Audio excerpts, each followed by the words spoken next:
Global Dokkan has officially been given the producer's letter talking about what's going to be coming up in January. Obviously, the big thing is going to be the version Z update, and they talk all about it in this producer's letter. So we're going to dive in, take a look at this letter, read everything, and unpack all that they have to offer. So let's start from the top here. Hello all, this is the Dragon Ball Z Dokkan Battle International Version Operation Team. Thank you very much, yada yada yada. We're releasing the producer's letter to follow up on the version Z.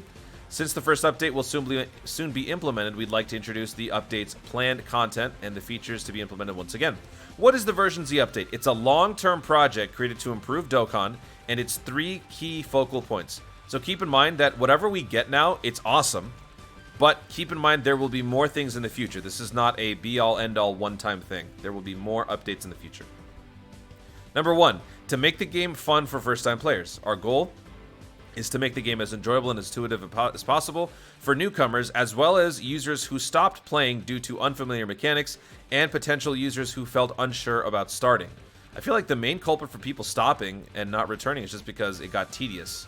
Don't know if that can really be fixed by this. Number 2, to increase playability. Similar to point 1, we are revising the game's features in detail, including the content already present, to make the game even easier to play. Number 3, to add or to improve challenge features. While continuing in our efforts to make the game easier to play, we are going to keep on making revisions to the current content as well as planning new content to make Dokkan Battle even more fun. The upcoming first update will be focusing on making the game more fun for the first-time players and increasing the playability. This time, we'll introduce the content related to the long-expected increase the playability point. So let's move on here. Up next, they're going into detail about the other stuff that they're doing. Relive the story of the original anime, the implementation of the Dragon Ball story. Right here. Its content will continue to be expanded with the renewal of current story events. In addition to improving the animations, the rewards will be reset, so those who have already cleared the story events will be able to enjoy them again through the new content, which means if you guys have already finished all of your story events, you'll be able to run through them again, probably get more stones, and yeah, get to experience the story in a much more cohesive way. Because before, it was simply just cut-ins of the characters and little dialogue boxes. Now they're going to be integrating more free-flowing animations, kind of like the support memories, in between some of the scenes. So for those of you, like myself, who turn off the scenario, you might want to turn it back on so you can actually have a more, I guess, more complete experience with a little bit more depth. It's obviously not going to have voice acting and cutscenes. This is a mobile game. But still, it's going to be able to give you a little bit more in the cutscenes, as well as obviously the new events being revamped and all that. So if you guys haven't done any old story events, you might want to consider going back and doing them. And obviously they'll all be reset when they eventually get their revamps and their updates with the new version Z. So now let's move on. The Greatest Warrior is revamped into panel missions, so Goku will be attainable through these challenge missions, the new LR. By completing all the missions, you'll be able to Dokkan Awaken Goku recruited from an event into an LR. There are various rewards you can get, and a total of 77 Dragon Stones that can be obtained by completing all of the missions. Of course, current players can obtain these rewards as well. So basically, clear all of these challenges, and you will unlock the LR Goku. And the animation for this unit, its base LR art, is actually really cool. Very simple, but really cool.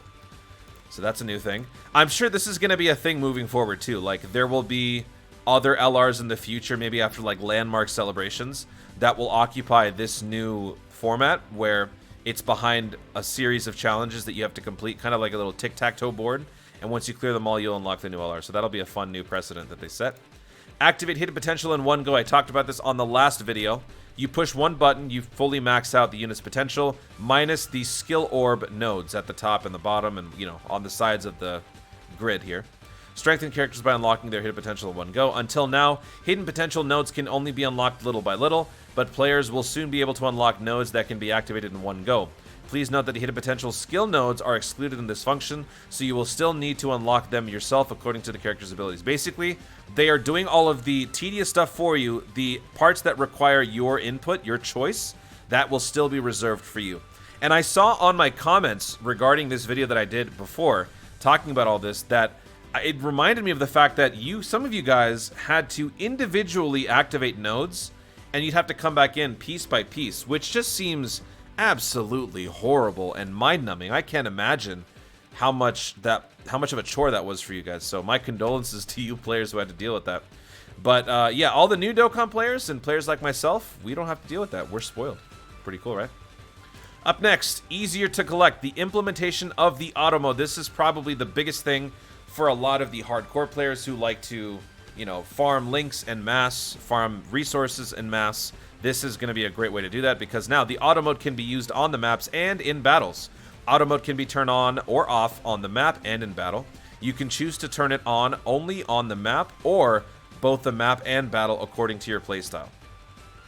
So basically this is just saying you can have your character automatically traverse the map and get to the end, and whatever fights that happen along the way, you still navigate through that and you do that. Or you could have your game not only do the navigating through the map, finding the shortest possible route to the exit, but also they would fight all of the battles automatically. You wouldn't have to do any of that. And that is going to be the new meta for link level grinding. It's going to be awesome. I'll be doing videos on all of that stuff, comparing all of the older maps and the newer ones, whatever ones people think are better. We'll talk about all of that in upcoming videos.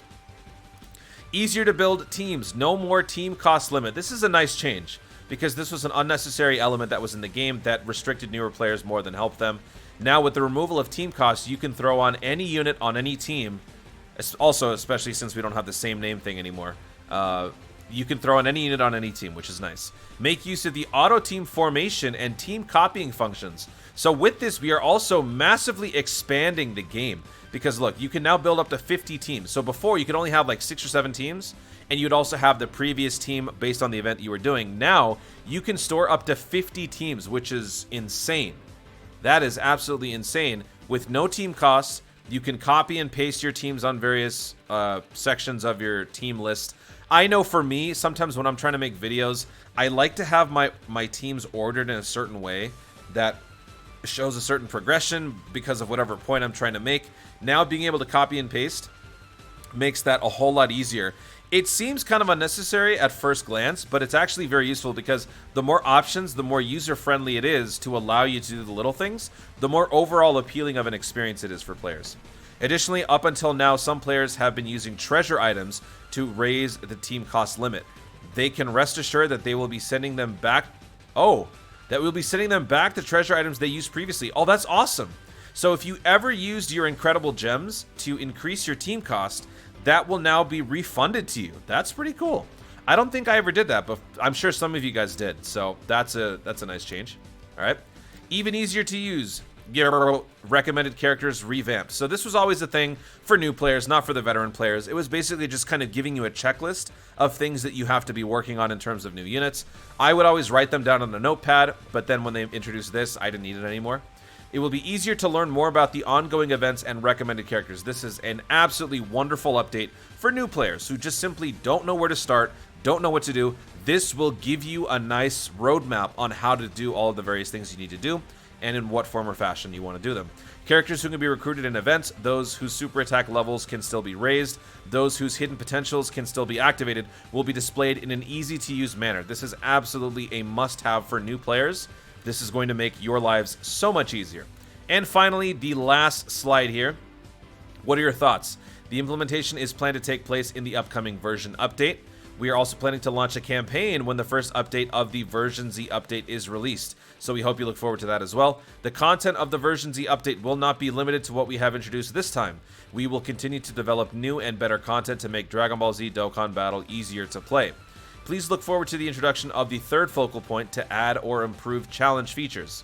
The operation team will be striving to make Dokkan Battle enjoyable for everyone. After 6 years, not 7. Dragon Ball Z Dokkan Battle is still evolving. Stay tuned. This is absolutely a massive W for the overall product of Dokkan, and more importantly, a massive W for new players who are just joining into Dokkan and Global, because this just makes the game so much more streamlined, easier to use, and more fun. Aesthetically, it's going to be easier. Logistically speaking, it makes things a lot easier. Little superficial add-ons like copying and pasting teams, I think, is an underrated update that will go a long way for a lot of people, because now you will no longer have to, move teams manually piece by piece. You can now do them group by group, which is an absolutely unbelievable improvement. And just everything that they're doing here, this is a big W. So we will be receiving the campaign probably starting next week. We'll probably get the Version Z update next week as well, especially since now that we got this last night. This definitely means that we are getting this in the upcoming week. So, as I predicted, as they said before, middle of January, things are about to pop off in Dokkan, and it's going to be happening in a major way. So if you guys have been on the fence about returning, never wanted to really play, we're kind of thinking about it, now is the time to start. We've got the New Year step-ups going on for another 20 days. We've got the version Z update starting, which means a new LR, a whole bunch of stuff. This is the time to play Dokkan, people. Guys, thank you so much for watching. If you enjoyed the video, be sure to leave a like down below. Let me know in the comments, what is the #1 feature that they are changing that you are most excited for? Is it auto mode? Is it the, instead of 10 stones, it costs you 1 stone to recalibrate a unit? Is it the whole challenge system? Is it the friends system? Things we haven't even talked about in this video. There are other things that are going to be coming. We'll talk about all of that. But from all the other videos that I've discussed, which one is your favorite? Let me know in the comments down below. Also, be sure to subscribe for more Dokkan content in the future and click the notification bell so that you let YouTube know you want to see more of my stuff. Do it! Thanks again. Stay tuned and always remember to Dokkan responsibly.